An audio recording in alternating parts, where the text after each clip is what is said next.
Welcome back to Sports Talk ATL. I am Chase Earl, joined by Jake Gordon and Alex Ord. We just talked about the bad with the Braves, which is obviously their starting pitching. But let's talk about some of the positives. And this is going to be focused mostly on the bullpen. But I do want to give a quick shout out to Michael Harris, who has been playing like an MVP for like 2 months now. He was a potato there. I think the injuries no doubt affected him.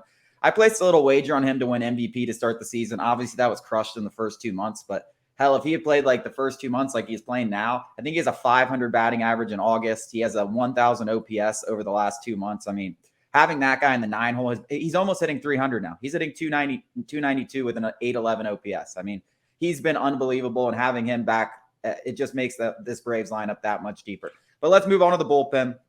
Ever since Pierce Johnson and Brad Hand got here, and even a little bit before that, this group looks almost unhittable. Iglesias is now, again, one of the best closers in baseball. AJ Minter hasn't missed a beat since returning from the IL. The two acquisitions I just mentioned, 9 innings of scoreless ball since joining the roster. Joe Jimenez has turned into an elite setup man, 1 ERA over the last 2 months. Kirby Yates is reliable. Dylan Lee's coming back. Jesse Chavez probably isn't too far behind. If the Braves can get Colin McHugh to be like Colin McHugh has been for the last 5 seasons, this might be the best. I mean, this to me is the best bullpen in baseball if they can get Colin McHugh back to where he was last year and the 3 or 4 years before that.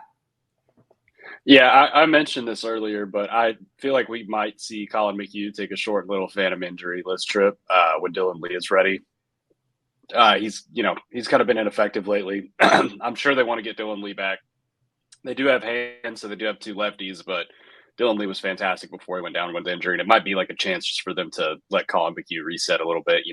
I'm sure it'll be the classic, the oblique, elbow soreness, shoulder soreness, whatever they usually say. Yeah, shoulder inflammation. Yeah, and they'll give him a little break before the playoffs and see if he can get back to back to form. Yeah, I said it as a joke, and it kind of didn't mean it as a joke. Like, are we sure Colin McHugh's going to make the postseason roster? But he's definitely going to make it. He would have to just implode. I left him off of my predictions. It's hard to just say it out loud and be like, just because of the, what he could be a long guy, the experience. But let me ask you this right now.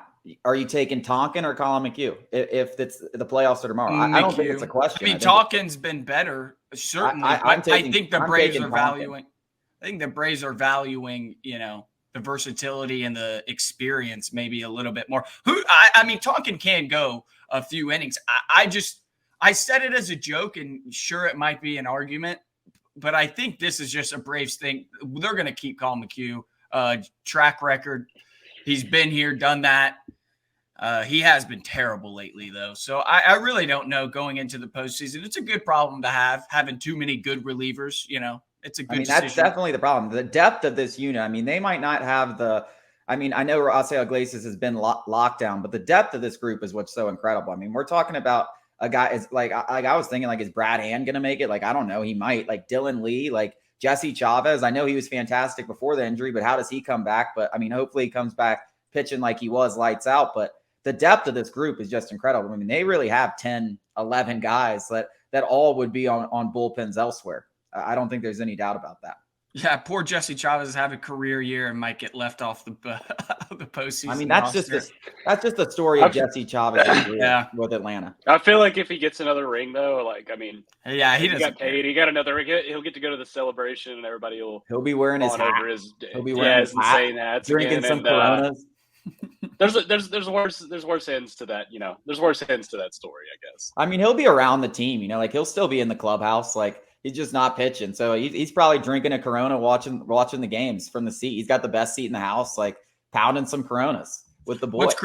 What's crazy is Nick Anderson still has the second most FWAR of the entire. I completely forgot about him. That's crazy. I mean, we got to assume he's not coming back. What is it?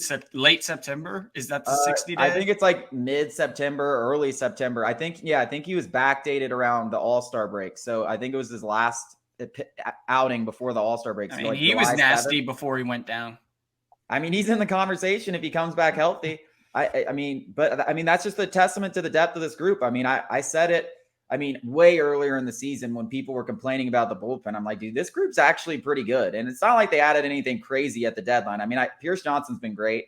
Brad Hand's been very good in his 3 appearances, but overall, even before that, like this was always a pretty good group. And it's another thing where just look around the league, like people blow games. Like there's going to be slumps in the bullpen, just like there is at the starting pitchers, as I just said. Like not every bullpen's perfect. Like they have their warts. What reliever did we just have a comeback win? He was the best reliever in the National League. The closer. I'm blanking so hard. We just had a comeback win in the 9th. What? I have no idea what this is going to bother me. Like are you talking about Martin against the Pirates? Yeah, I think so. Who is their closer? Are you talking about David Bednar? Oh, David Bednar. Yes, yeah. He was the hottest closer in baseball. And what did we run him up 4 runs to win the game? Yeah, I mean, I thought you said our closer. I was like, are you talking about like Mark? There, yeah, I don't think he's in the league anymore.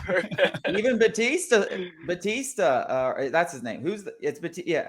No. Yeah, Felix Batista. And he gave up a grand grand slam to Kyle Tucker the same night. Yeah. And that guy hasn't given up an earned run in since he had given up 5 earned run. Yeah, he had like 5 over like 60 innings, and then he gave up 4 in that one swing, and that was like the big thing about that. Yeah. So I mean, dude, baseball. It's baseball.